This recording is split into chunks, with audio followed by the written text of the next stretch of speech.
I've been wanting to do today's video for a long time, really since we first started on YouTube. I want to tell a story today. Actually, me and Paul both will be telling it. It's a lot about Paul though.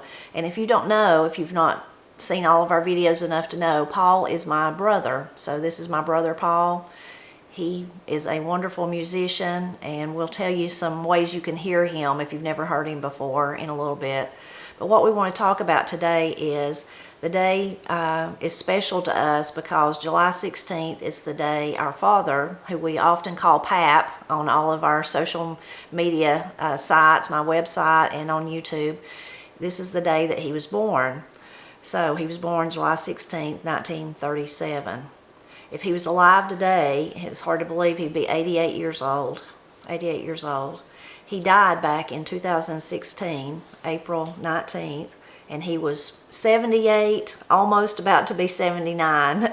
And you know, if he'd made it to July, he would have been 79. So you could kind of say he was really 79, but I guess not technically. He was still 78. We miss him terribly, as you might imagine. He was the best father. He just was. We were very, very blessed. Me and Paul and our other brother Steve, we were so blessed to have him for a father. Blessed, of course, to have Granny. All of you love Granny that watch our videos, and she's our mother. We call her Granny. Once the grandkids come along, we started calling them Granny and Pap. Growing up, me and Steve and Paul all said Mama and Daddy. But once the first grandkid, which was our nephew Ben, come along, we just all started calling them Granny and Pap. It just seemed like it made things easier, and that's pretty common in our area of Appalachia that happens, that kind of just takes over. Anyway, he had been dead about 2 years when you wrote the song? I think so. Paul's wrote lots of songs since he was a teenager. But this song was really, really special because it was about Daddy, but also because of how it happened. It was just so interesting. So I'll just let Paul talk from here and tell you about how this dream came, or this song happened in a dream, how it came to be. This is the only that I can remember, I guess you'd say, biographical song that I've ever written. Maybe I might have written some songs that tell a story, but this song is like a mini biography of Pap's life. And one night, I want to say it was in January, I was sleeping on Granny's couch, because ever since Pap passed away, that's where I've stayed, is at night. Sometimes I'm away and you fill in, but anyway, I was sleeping there in the living room, and somewhere in my dreaming and my sleeping, I started to hear music, but I also was seeing a dream that was happening, and Pap was in it. And do you want me to tell that part about what I was seeing? Yeah, tell it So it was very strange. It was like, I don't know if it was post-apocalyptic, but it was like something, bad things were going on, and it was like people were being rounded up kind of thing. And I never saw myself in the dream. It was more like I was an observer. And whatever was going on, these people had taken Pap into custody, and it was outside in the woods under a big tent. And Pap had on handcuffs. And he was being questioned by these sort of military-looking figures. Now, it didn't look like our real-life Army or Marines or anybody, you know, any recognizable uniform. It looked more like a warlord kind of situation. But anyway, he was being questioned in front of all these people, and it was kind of like the people were being controlled too, or maybe they were rounded up out of that community or whatever. And it was a kind of a kangaroo court, and the guy was charging Pap with things that he was doing that were rebellious. And Pap, in the dream, looked like he was in his early 60s. He wasn't real young, and he wasn't, you know, really old. And that may seem old, but Pap, as you know, when he was in his early 60s, was still very strong and spry, and still worked very hard. So it's kind of weird, but it was almost like he was still a little bit in his prime, physically.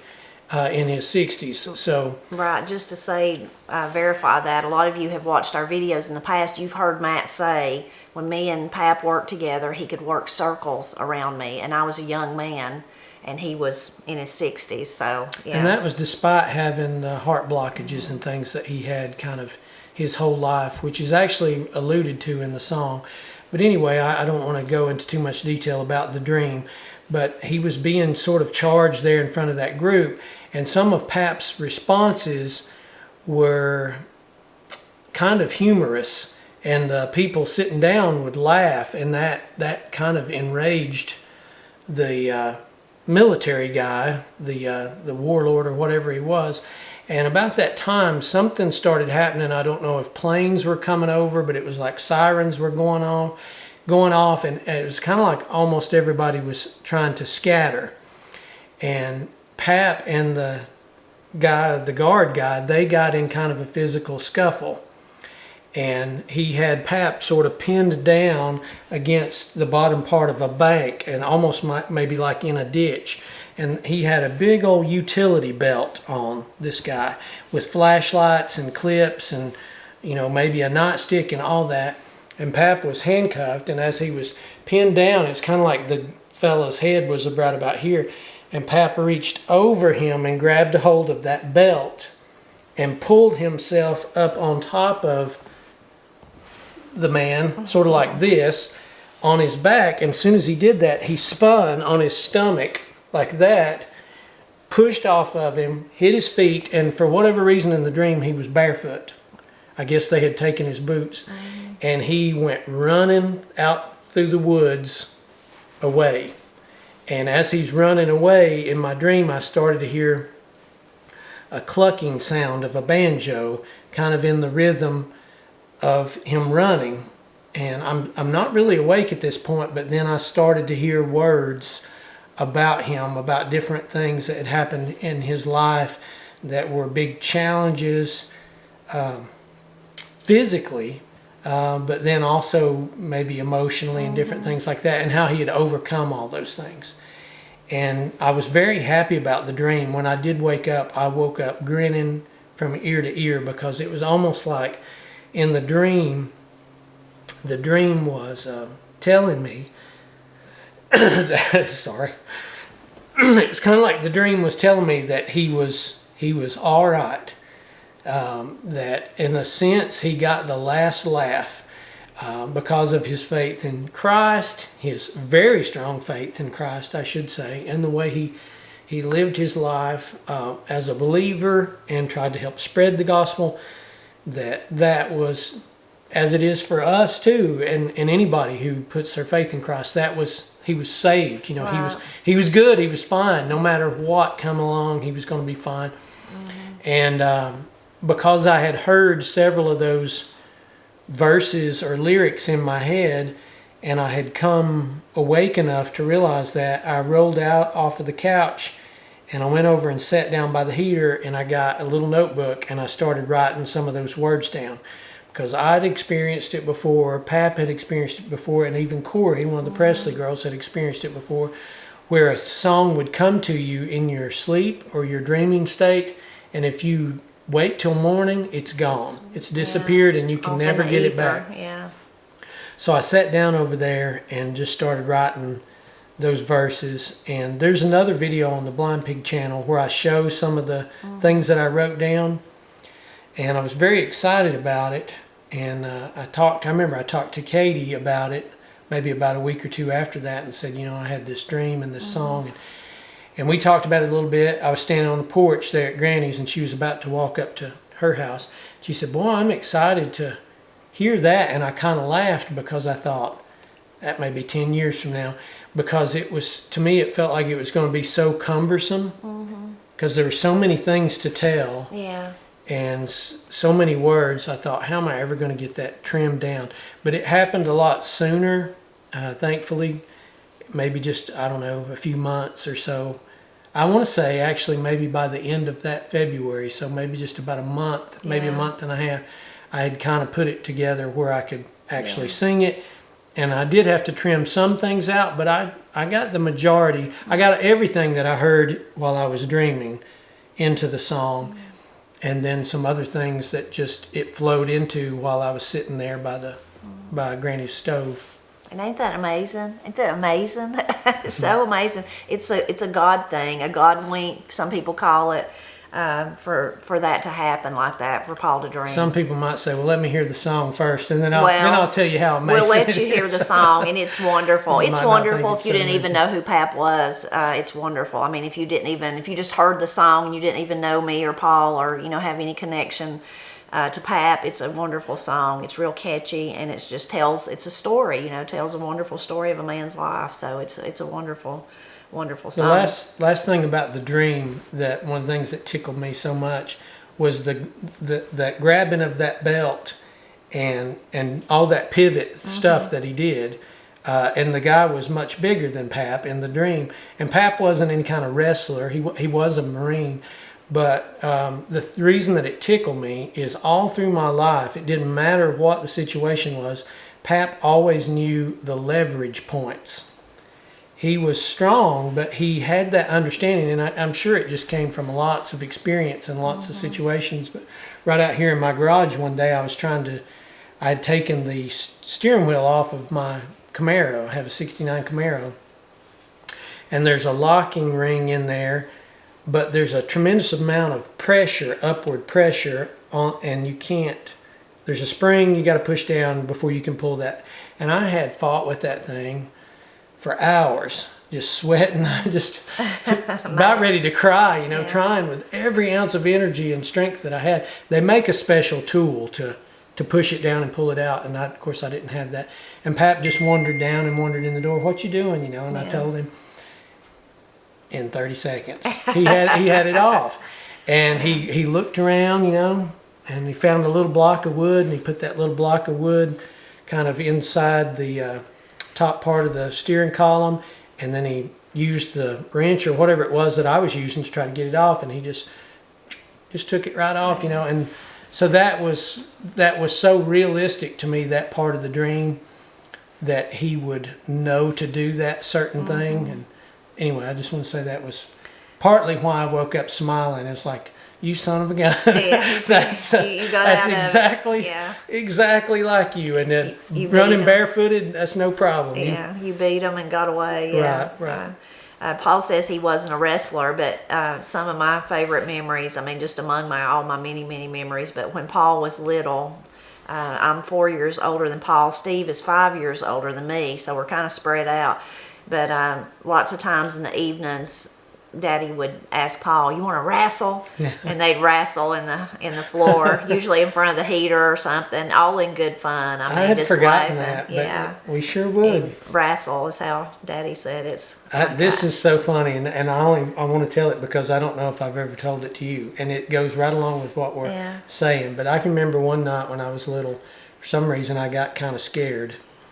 And maybe Steve wasn't there, maybe he was gone. He was working, and I slept at the end of the hall, Yeah. So if he wasn't there, it meant I was by myself. And, I was kind of worried about it. And I was talking to Daddy. And I was little, 4 or 5 years old, but I can remember this. And I said, "What if somebody gets in the house?" And he said, "Well, I'll take care of them, And I said, "But you're in your underwear." Because Pap never wore pajamas, never. Just his tidy whities standing there in the door. I said, "You're in your underwear, though." And have you ever heard this? No, I haven't. And he said, and not even being funny. He's being serious, and it totally registered with me. Like, you're probably right. He said, "That just let me move that much freer." I'd just be that much quicker because I'd have nothing restricting me. He didn't go into that much detail, but basically that's what he said. That I just moved that much faster. You're like, okay, that makes sense. And that reassured me, and I went to sleep. That's funny. Oh, that is funny. I'd forgotten about the wrestling. Yeah, y'all would wrestle on the floor. Anyway, amazing that God gave Paul the dream. And now that Paul mentioned kind of the blind pig and the acorn video. We'll link to that, and he tells much more like detailed information about actually writing the song in it. So you can, if you're interested, you can jump over and hear that. But now we're just going to kind of talk about the verses. Okay. So the very first verse starts out a story. Well, you could talk about it. You wrote. I mean, you know, I could tell the story, but you could tell it as you tell the why you picked that for the first verse. And is that one you heard in the dream? Yes, and I'm sure I was influenced. Our good friend, the late Sam Inslee, he wrote a really good song about Hank Williams Sr., and it goes chronologically through his life, through Sam's life, but at each point in the song, Hank is frozen at 29 because, believe it or not, Hank Williams died at the age of 29. And so as things progress in Sam's life, and he goes through college and divorce and all these different things in the song, I don't know that he was divorced in real life, but in the song. And anyway, Hank stays frozen at 29. So I think that influenced me, that in the dream and then as I started writing the song, it all goes chronologically in Pap's life. So it starts when Pap was about 3 years old and they lived on the Hawshaw farm. And Pap, he was an only child at that point, and he and his mom and daddy, who we call Papa and Mama, they were crossing the Hiwassee River. Had to cross it to go into Murphy. Is why they were crossing it. I mean, you had to. Back then, with not many roads and all that, that was just the easiest way, was to cross the river and then go into Murphy. And they were actually, Paul said, the Hawshaw farm. They were sharecroppers on that farm. It wasn't like they owned it or anything, but they were Right. living on it, being sharecroppers. And that's a beautiful area just down the road. I wish I had the time and the budget and all that to make a video of this song, because if you could shoot part of it in that area. Yeah. But anyway, as the story was told to us by Papaw and people older than Pap, they were crossing the river there, and Pap, for whatever reason, dove out of the boat into the river, and just a toddler. And I've heard the story different ways. I've heard that Mama jumped in after him, but apparently he either just started swimming or he already knew a little bit how to swim and they didn't know that he knew that. But that was a time that he could have drowned easily, and then we wouldn't be sitting here. And Mama didn't know how to swim either, but I of course didn't know she's going to that. go after her child. Yeah, she's going to go after her. Or if I did know that, I forgot. You just forgot. I think you mentioned it in that other video. But the first verse is about that event, and when our brother Steve heard the song, he had never heard that story somehow. So he learned about that happening from the song. Mama said after her and Daddy were married, that of course they was telling, Mama especially would tell her stories of Daddy, and that was a story they would tell a lot and just laugh about it. You know, Jerry was just a rascal and he jumped out, you know, all that. But seriously, he could have drowned in the Hiwassee. Easily. Yeah. And the verse says, the Hiwassee's not a great big river, but it was a whole lot bigger than me. Right. And when you think about when you're little, everything seems bigger. So big. So if you're 3 or 4 years old, the Hiwassee River looks like the Mississippi. Like the Mississippi. Yeah, it looks super intimidating, I'm sure. But and then it doesn't, there's not a consistent number of years that it advances each time. So the second verse jumps all the way to when Pap was 19 years old. And it talks about, not in detail, but it alludes to when he was in his third year of the Marines, the Marine Corps went on 100% alert. And so Pap went around a good portion of the world on aircraft carriers. And it had to do with something involving Russia making incursions into Beirut. And nothing happened to Pap. There was no actual combat, but there were people that Pap was with. There was one who got locked away in a South American country, and they had to leave him behind, and that haunted Pap for the rest of his life. There were 2 men that were killed when they were making an amphibious landing. They were crushed against the side of the ship by the smaller boat that they were trying to get into because the water was choppy. There was another kind of officer, I guess you would say, who was shot by the corporal of the guard because he didn't answer the challenge, and they didn't know why he never, you know, there would be a challenge, like maybe they would say lightning, and the response has to be thunder, and if you don't say thunder or you say something wrong, Yeah. They don't know who you are, Right. right? They're verifying. So anyway, that next verse is about that, just those experiences. And while he was there, he had something called jungle rot. Yeah. And I had known about that my whole life, but I didn't know how severe. I thought it was kind of like when you get a real bad case of poison oak. Yeah. But just Google jungle rot, and it's the flesh really coming completely off of you. He had that, and he had malaria. Yeah. And almost died from malaria. Overseas. So all just like the jumping in the river, those things could have died before we was ever thought of. All those dangers, yeah. The third verse jumps ahead to well after the being in the Marines, and that is Pap was also a truck driver for a big portion of his life, and he hauled everything from eggs to furniture to lumber to oil and gasoline. And the verse focuses more, because that's probably what he hauled more of than anything, would be petroleum, heating oil, gasoline, in tankers, and then in smaller trucks that delivered it to gas stations and to homes. So that can be a dangerous thing too, truck driving, especially 18-wheeler, long trips. So that's what the next verse is about. He told me, Paul knows this story too, but one time coming off of, I think it was off of Blood Mountain, but it was so much snow on top of the mountain, but he wanted to come home, and of course you probably didn't realize how much snow there was till he got up on the mountain. In those days, of course, he didn't have a cell phone and all that kind of stuff. Even probably good radios to alert each other about the weather. But he actually, when he come down the other side, he come down trying to come as slow as he could, but he kept his door open, like cracked, so that he could jump out if it turned bad, So there was a danger for sure in that, certainly. Absolutely. Yeah. And I hope I don't skip any verses, so I want to say that the next one, so in that verse, his age is 33, I think that's what I said. And then the next one is 41, which is a couple of years off from what really happened in 1980, when Pap was 43. He had open heart surgery in Atlanta, triple bypass. And he was like the first person in this whole area that had ever had open heart surgery. Actually, him and one other person had it almost at the same time from this area. They didn't realize it, but then when you're down there in a big hospital and then you see a familiar face, you're like, "What are you doing here?" So it was, I can't think of Gladson. I can't remember now if it was the husband or the wife, but they had it too at about the same time Pap did. So they were the first two in this area. It was just such a new thing. Cut somebody open and work on their heart. It was just so scary.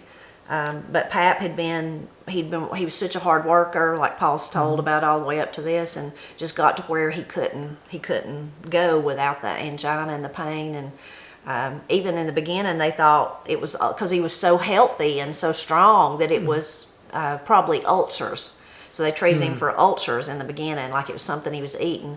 And then gradually he got, kept getting to how you'll do to a different specialist and further up the medical chain, and got to a person who realized it was probably his heart, and then did the heart catheterization and realized in the heart catheterization about killed him because he was allergic to the stuff. Of course, me and Paul were little at this time. I was 6. Yeah, and I'm glad, because I would have been terrified. Yeah, and I was 10. If I had understood everything. I was scared, but I didn't really understand everything. Now, Steve was probably really the one that was scared because he was old enough to understand this is really serious. Anyway, but he successfully, they done a wonderful job and all that. But again, we could have lost him at that time. Absolutely. And he had heart trouble or artery trouble later, but his bypasses, the doctor said, always stayed open. And they were always impressed. Every doctor that looked at those bypasses would ask him, who was you at, who did and this? I want to say the doctor might have been from India that had come into the United States to become a doctor. I'm not sure, but where I was going with that. when we first started this video, I talked about being concerned, like, how am I going to get all this information into one song? And the song did wind up being long. It's over 6.5 minutes long. Well, one thing that helped me is right before I started really working on putting it to the music, I watched a little documentary about Paul Simon, and he was talking about a song, and it was either Diamonds on the Soles of Her Shoes or Me and Julio Down by the Schoolyard. It was one of those two. And he started talking about, in each verse, there were lots of meanings in there that weren't straightforward. They were only implied and hinted at, and you probably wouldn't even pick up on them without him telling you. And so then that helped me in my song, that a lot of things I only hinted at. So there's a line in the verse that we're talking about the heart surgery, that it says, they always said that my heart was strong, which is something the doctors would tell him. As far Your as heart it is yeah. excellent. It's just these arteries. They always said that my heart was strong. Now I know it's not the only one. And I was implying a couple of things there that the average listener's not going to pick up on.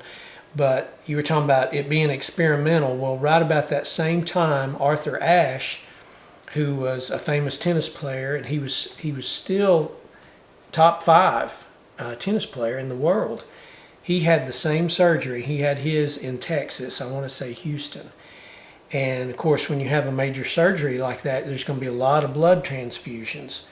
And unfortunately, in the process of his surgery, he was given blood that was tainted with HIV. That was kind of before they knew about it. Was, and yeah. so that's what ultimately killed him. He didn't live much longer because he contracted HIV or AIDS from that. Now, that could have easily been Pap. And you think about kind of a poor truck driver from Western North Carolina or a world famous athlete, who do you think is going to get the better care? Yeah. So that's something that's kind of hinted at. And it's also just talking about how no matter how strong you are in yourself, it's still, a lot of times in your life, is out of your hands. It's in the hands of the doctors. It's in the hands of the Lord, really, ultimately. So that was that verse when he was... Yeah. In the song it says 41, but in real life he was 43, which is pretty young to have heart surgery. Oh, yeah, definitely. And just a miracle that it cured him for 25 years. Just took it all away, and then it gradually started coming back. And then the next one is the one about the building houses and stuff, isn't Right. it? Yeah. And he had done that when he was younger in Ohio. We had our great uncle, Pap's uncle, who kind of took him under his wing in Ohio and in California, and he was in that trade of building houses. So Daddy went and worked with him and gained a lot of experience. And, He built the house that we're sitting in right now. Well, he built a lot of houses. He built that garage. He built Granny's house. He built your house. He built Steve's house. He built that house. Yeah, he built most of the houses in this holler. And but in other places too. And so the song refers to that. And that's another verse. And so in that verse, he's 65. And that's the second go around of when he was building houses with Matt, with your husband. And they were building spec houses and selling them as a career. Because someone had kind of bought the oil company where Pap was driving. And they needed to let somebody go. And even though he had seniority, he actually volunteered. Well, let me go, because he knew he could do other things. Yeah, and he was older and didn't have, his family was mostly grown and all that, yeah. Or was grown. We were grown. Now, the double meaning or some of the implications in that verse, Pap, when he was 65, he would walk out the top of stud walls. So that's, at least 8 feet off the ground. But then if you've got a lower story or a basement, then now it's 16 feet off the ground, and so on and so forth. And so the song talks about it being so easy to fall, but also right about the time that I wrote the song, it seemed like we had a big culture through Facebook and social media and things like that of people wanting to really jump on and criticize anybody, any sort of leader, civic leader, whatever, if they made the smallest mistake. And I was thinking about how Pap, he was a baseball coach, he was a Sunday school teacher, he was a deacon, He was a big community member. He was all these things. Musician, and, singer. And he managed to sort of never fall from grace publicly, make some big mistake, some sort of infidelity or dishonesty. He maintained that good name, which is so hard to do. A friend of mine, Kenny Garland, used to say it takes 50 years to build a reputation and 5 minutes to destroy it. Yeah. So it's also talking about it's easy to fall and get physically hurt if you're up working up high, but it's also easy to fall in your character. Yeah. And it says, so many buildings, they still stand, though their builder is gone to another land. He also helped build a beautiful church, in our community, New Martins Creek Church. So that was the next verse. Yeah, and then I think there's just one more, the one about him. There's just one more about him, and then there's kind of a summary verse. I meant about him. Or there might be two summary verses. The next one jumps ahead to 75, and I don't know if that's exactly how old he was. But after he had stopped building houses and really could not work much anymore, the heart stuff had come back, and so Right. he had a lot of pain if he tried to exert himself, and he had some stents, and that would relieve it, and then it just gradually just kept would come back, and just got to where angina was his constant companion. Oh yeah, it took just thousands and thousands of The nitroglycerin pills. yeah. Unlike me, he absolutely loved to work, and he wanted to work all the time. He didn't really want to sit around ever and watch TV or rest, or he just wanted to work all the time. So when he really couldn't do that, it was very hard on him, I feel like, emotionally. But he got a little job somehow through maybe the VA or some sort of agency where he could mop and sweep in the community center. And he did that for a little while during the day and took great care of it over there. He'd fix, if something was wrong in the plumbing or anything, he'd fix that. And then that went away. The funding for that went away. And he continued to do it anyway, just to help the community and because he enjoyed it. And then he also started doing the same thing in the fellowship hall At church. He said that was like his tithe. That could be his tithing. It would be his tithe. He'd keep it. He'd clean it once a week, mop it and sweep it, and clean the bathrooms and all that. And so he was over there one day working, and I was at school working. Just swamped with all kinds of. Yeah, I was at work at Tri-County. I was still working at the college then. And Granny tried to make him carry a cell phone, and he refused. He did not want to carry a cell phone. He never had a phone. And he had finished up over there, and as he was putting the mop away into the closet, he noticed a spot maybe that he missed, and he mopped that one little spot, and then he put everything away. And then when he came back out of the closet, he forgot, and he stepped right where he had mopped that spot. And his feet flew out from under him, and he fell, and he broke his hip. And so there he was, laying on the ground, and that's the way or on the floor. The verse says, down on the floor with broken bones. So that was his situation, no phone.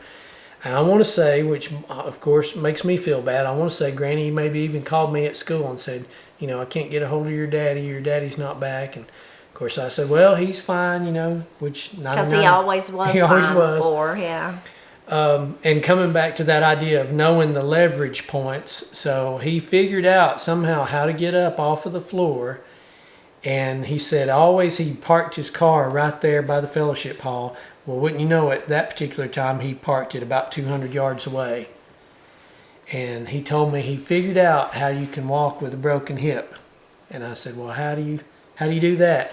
And so he used his hands and put all of his weight, when he would have to use that leg, I want to say it might have been his right leg, on top of his knee. And so it was kind of like you make one unit out of from your knee down and your arms, and you take your hip out of play. And that's how he walked his way down to the car. Now, when he broke his hip, was the first time, despite all the other blockages and surgeries and stents, that was the first time he ever had a heart attack. And I'm sure it was the pain and the strain of trying to get up that he had a heart attack. He drove himself to Miss Cindy's house. Matt's which mother, my husband Matt's mother. Yeah. from the church is probably less than 2 miles. And he couldn't go any further, and he just kind of pulled in there. He was getting real nauseated. I mean, of course, the pain About to and pass all that, out. about to pass out. So he pulled in there. You don't, I'm sure he didn't want to cross the yellow line and hit Yeah. somebody. So he pulled in there. And so this was in 2014 or 15, because I am fortunate enough, blessed enough to have a tennis court building, and it was being built at that time. And I want to say 3 walls were up and 1 wall hadn't been put up because we still needed to put the court in there. And a local man, good friend of ours, Kenny Phillips, drove by there, and this big metal building in the middle of Martins Creek, where there's not a lot of things, intrigued a lot of people. It even intrigued little kids at the school. I would be driving them by on the school Look what they're bus, doing. What's that? Yeah. and I would hear them giving their theories about what was going to be in that building. And some people thought it was a factory, and some people thought it was, various things. So Kenny pulled in there to see the building. What's going on? He was curious about the building. He got out of his truck. He walked on over, looked at the building, checked it out. And as he was walking back to his truck, Pap had kind of slumped down in his car, which was a little Buick that sat kind of low to the ground. And Kenny just happened to look, and his eye caught the side view mirror on the driver's side. And in that mirror, he could see Pap slumped down. So he came over and said, "Son, what's going on? What's wrong?" And this is classic Pap. Yeah. Instead of Pap saying, "I need help, take me to the hospital," or anything like that, he said, "Go in there and ask that lady in that house." Go down there and get me a drink of water. Go knock on that door and get me a drink of water. And Kenny told him, said, Jerry, I don't know who lives there. And he said, "I know who lives there. Go down there and knock on the door. Tell that woman to bring me a glass of water," because he knew it was Miss Cindy, Well, she brought the water, but she come up there. She was always wanting. And then when she got there, she's like, "We gotta, we gotta take care of this, because of course she knew who he was, knew him well, and all that." But so she brought him back to Granny's house. and I have no clue how between Granny and Miss Cindy they got him in the house, and then they started calling us, all of us, and we all hurried home as fast as we could, and. We had to pretty much convince him to go to the doctor, though. He didn't want to go. He didn't want to go. They sent him to Mission Hospital. Yeah. It seemed like the VA at the time was like how they do sometimes. They couldn't accept any patients at that time. I don't remember if it was because they were just full or if they had like an outbreak of flu or something like that. Seems like it was flu. Yeah, sometimes they just can't. They diversion, they call it, and they have to divert you to somewhere else. So he ended up at Mission. But his hip healed up. Was miraculous. And, that was another thing. He didn't live years after that. It was in 2015 that happened. But when he did, have to go through all the stuff the VA. I mean, with his hip and all that, and he finally did get back to the VA because that's where his doctors were, and they were always great to Daddy. But like on the very last visit, I went with him to that one, and the doctor said, he started out, he made me mad because he started out like saying, "Well, we're going to have to probably do surgery. You're going to suffer with arthritis if we don't." And Daddy was walking now, so I was thinking, what is wrong with you? He's walking. Why are you being such a downer? But then he looked at the x-rays, put them in there, and he was like, he just started looking, and he said, because he was an older man too, he said, "You're healed." It's healed, and there's no arthritis, there's no nothing. He said, pointed at me, he said, she's supposed to heal like that. Me and you, we're not supposed to heal like that. So there was, he was totally discharged from that. So that was another, really a miracle. Anyway. So that's interesting. In the song, I said he was 75, so he would really been about 77 or so. And then that's kind of I had other events written down because there were other sort of dangerous things that he went through or struggles that he went through, but I felt like that was enough, and so I took some of those things out. And then the next couple of verses try to summarize or kind of bring the point home. At that point, you would never think... At that point in the song, you would never think of the song as a gospel song, but I wanted it to be a gospel song because, like I said, I felt like that's what the Lord was maybe telling me in the dream, was that because of his faith and because the Lord was with him through every bit of that, and guardian angels, that's why, it wasn't his time. The Lord wanted him to live and to do these different things that he was able to do despite that life-threatening thing that he always had with him, the arteries, and then the life-threatening occupations and things that he did. So the next couple of verses, I'm trying to remember kind of how, I don't remember the order of things, but it's encouraging people to have faith in God. And it says, and I was really thinking about maybe people who don't know much about God, or haven't accepted Christ. And so the song says, look to creation, because Pat, just like the Bible always said, that's the best evidence. It's undeniable evidence of God. Look to creation and study his word. And if you will do that openly, you'll find the truth. You'll reach the truth. And all through the song, kind of the closing of each verse, it would say, it's a wonder.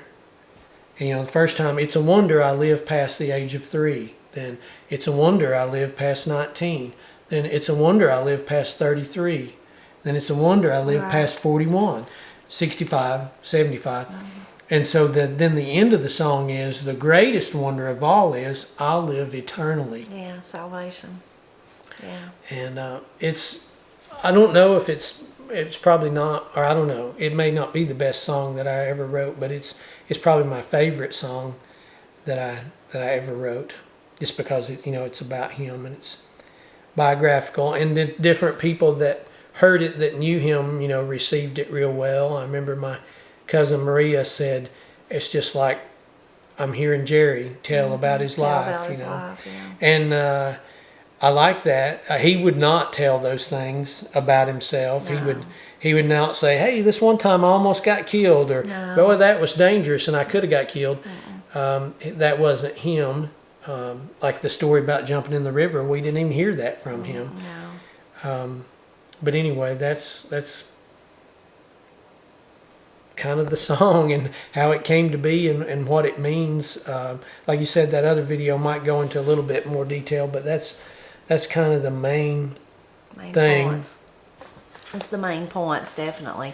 And it is just a beautiful song. And like Paul said, it's for people that knew him, but especially for our family, our whole family, extended and immediate, all of us, made us realize just how thankful we were to have him.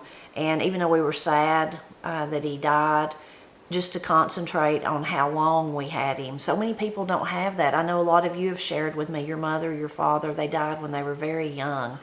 And even when Daddy did die, I was really distraught and really grief-stricken for a long time. And especially, right after it. And I meant, like, I didn't go back to work for over a week. And that was during the time, it was April, that was at the college, gearing up for graduations and all the different little tiny graduations, pinnings and things like that. And I didn't really want to go back, but I had to. And then I'd just be kind of standing around depressed while everybody was doing whatever. But at one of the pinnings or whatever, I found out that another gentleman that I worked with, he had also been out because his daddy had died. And which, of course, I thought was really sad. Coincidentally, he had heart trouble too, and he had had heart surgery, doing pretty good, but hadn't got to come home from the hospital, and then he died. Something went wrong and he died. He was 54 years old. So I was just like, it felt like it was just God telling me, you should be ashamed. You had your daddy for a long time. You were raised, he raised all his kids. He got to see his grandkids. You ain't got nothing to be sad about. We all have to die, and Daddy died like he wanted to. He wanted to be at home.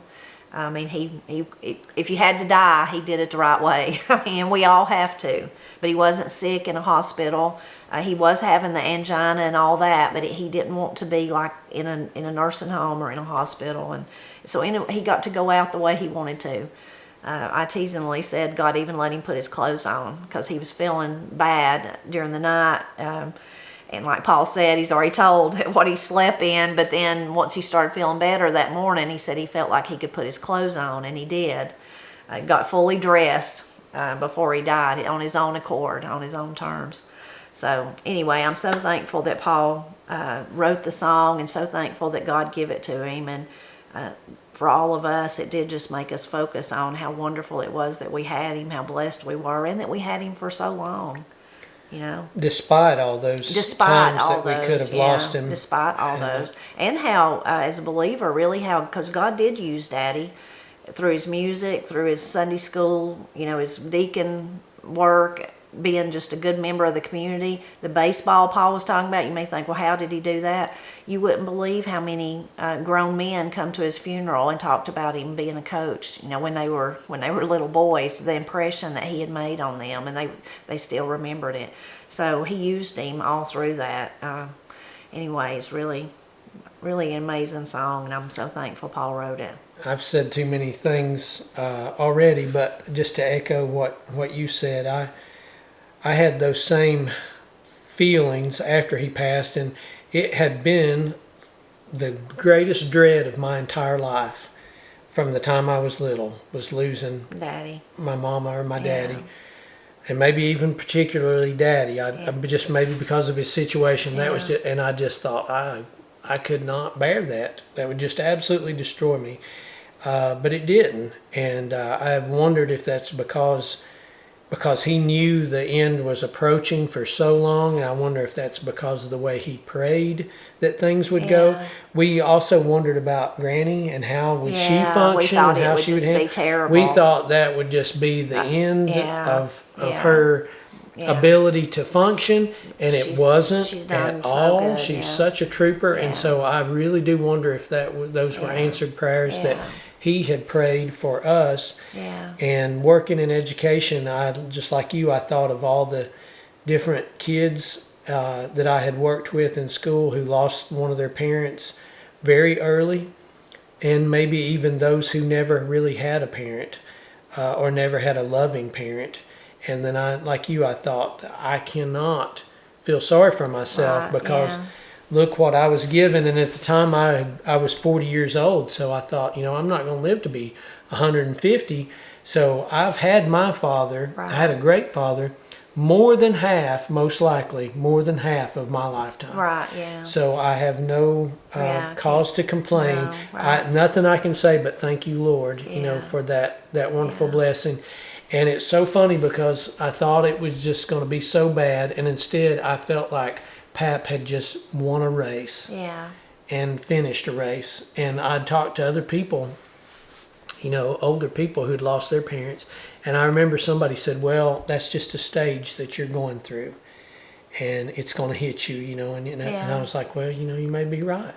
But here we are, ever how many years later, 8 years or 9 years later, and it's lasted all this time. I mean, that doesn't, no means does that mean I don't miss him, but I still have that same comfort and feeling that like he did everything right. We're all going to die, like you said, and he literally died on his feet and kind of on his terms. And what more can we really hope for? Right, exactly. And to know that, our soul is taken care of. I didn't handle it as good as Paul. I really grieved, but now I can, gradually. I just had to go through that process. But one day I was at work and in my office by myself, of course, and I was just really depressed. I wasn't working or anything. This was probably like 3 months or 2 months after he died, something like that. And I was just sitting there feeling sorry for myself and thinking like, I just can't go on. I just can't live without him. And it was just plain as day, like I heard him laugh and say, why, Tipper, it's been 2 months. You're living. You can do it. And I just started laughing because I thought, you're right, Daddy, I am. I'm just feeling sorry for myself. But you're right. It's been 2 months and I'm here. I'm still here. I have made it. I've worked and took care of my family. And I bet you felt immediately better. I did. Because that's just exactly like him. Yeah, I could just hear his little laugh. And all through my life, he would do that. Yeah. We all go through different stages of life, things you have to face. Like maybe you're going off to high school for the first time, or you're learning to drive, or you're going to go to college, or you're going to do your first job. And he just had a way of always like downplaying it, like it's going to be fine. And maybe you were going to go to the doctor and something, you knew Yeah. something was going to be painful. Yeah. He had a way of just Making you. He was you an know? encourager. Yeah. Yeah. Yeah. And so, yeah, I've kind of experienced that, not as consciously as that, Yeah. but I can so imagine Just that his, voice the way and he him laughed, laughing. kind of little snicker, like, Yeah. oh, you have, Tipper. I remember It's been 2 months. sometimes I would want to kind of bow up on something and be stubborn about something and make a bigger deal out of it than it really was. And I don't know if he ever used this expression with you, but he would say, well, you can look at it this way or whatever, and then he'd say, or it's going to be a hard old life. Yeah, yeah. If you Yeah, he'd tell me, Tipper, you ought to always listen to somebody that's been down that road. That's been down that road before. if ought you to want always to listen. wallow in it and you Yeah. want to build it up, Yeah. it's going to be a hard old life. Yeah. Or you can just say, well, it's not that bad, Yeah. and just kind of go Yeah, on. and look around you. There's always somebody who got it worse than you. He'd tell me that Absolutely. every time I complained. But he was right. It was true. Yeah. Well, we hope you enjoyed hearing the story of how Paul came to write this wonderful, beautiful song. We sure enjoyed telling it, especially on this day that would have been Pap's 88th birthday, which is really, really wonderful. I will quickly, before we let you listen to the song, mention 2 things. This is the first recording of Daddy ever album, Words of Life, an album. They've kind of come back into style now, but this is with his brother Ray. Also, his brother Henry is on this. And Paul has a video where he tells all the details about it. I'm going to link to that. But we have very few of these left, but have decided, Paul's decided, and I agree, in total agreement with him, that we should share them with the world. So if you'd like to buy one, it's beautiful music. And you can even, I'll put some videos or some links down below where you can go hear it. Some of the songs on it so that you can go hear it first if you'd like to. But this is now in our Etsy shop, in my Etsy shop. I will put that link down below. And we are selling them. It's kind of more of the pricier things, but $50 because there are very few of them left. Original and issues. it's original issue, yeah. So Never opened. Never It's opened. 52 years old. One other one I want to mention is Live to Never Die. There's a video where me and Paul really go in depth and talk about this one. I will link to it. But it's just wonderful because it's got all of Daddy's songs on it. A lot of I should say that. A lot of his songs. He wrote so many songs, but all gospel. Both of these are all gospel. But it's also got 5 hymns, Paul. 5 like traditional hymns by Daddy himself singing them, so which is really wonderful. He's on a couple of the other tracks with Paul, but a lot of it's just Paul paying tribute to all of Daddy's wonderful songs. This is also in our Etsy shop, and I'll link to that video where And the song we just talked about is on it. yeah. Oh, yeah. Good. I didn't even mention that. Thank you. Hawassi is on this one. I forgot about that. So Hawassi is actually on this one. And I'll link to that video where me and Paul kind of were so excited that Paul finally accomplished this. How long did it take? I don't know. Years. So anyway, we'll link to both those. You can check them out in our Etsy shop. We hope you enjoy this song and seeing the wonderful old photos of our family and especially of Pap. We're always glad when you stop by to help us celebrate Appalachia.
Caracas, Venezuela, Beirut, times when the Cold War got hard. I think about malaria and jungle rot. We had to leave our brothers behind and come home across the sea. When I think about all the countries, it's a wonder I lived past 19. When I think about all the fuel I hauled over the mountains so steep, it's a wonder that I live past 33. Enough to burn this county down, leave nary a bush nor tree. When I think about all the fuel, Lord, it's a wonder I live past 33.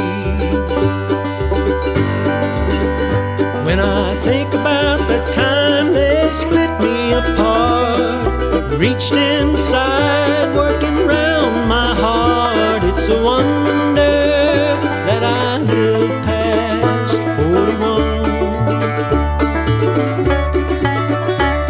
They always said that my heart was strong.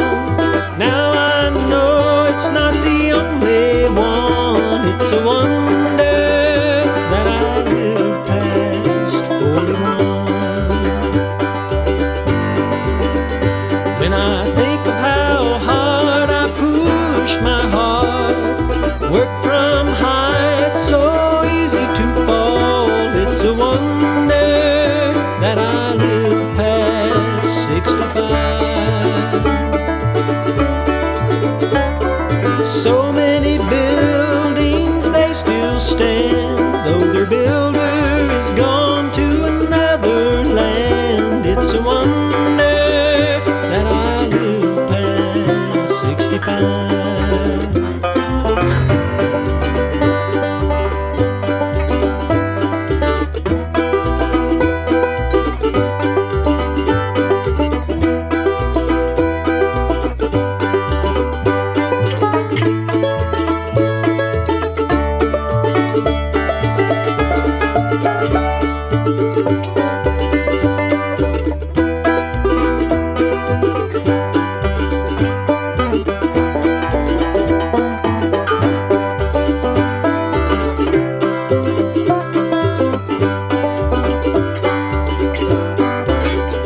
When I think about that time I had no help, so I had to help myself. It's a wonder that I live past 75. There I was all alone, down on the floor with broken bone. It's a wonder that I live past 75. The Lord of love was with me through all I said and did do. Friend, let me ask, is He with you? Never blame God for the wrong we all do, nor the trouble it brings. Don't blame Him for the fool or the feeble song he sings. If God isn't real when you close your eyes, you have nothing to win. But if He's real, your eyes will open again. Look to creation, study His word, and the truth you will see. What a wonder, I'll live eternally. greatest wonder, I'll live eternally.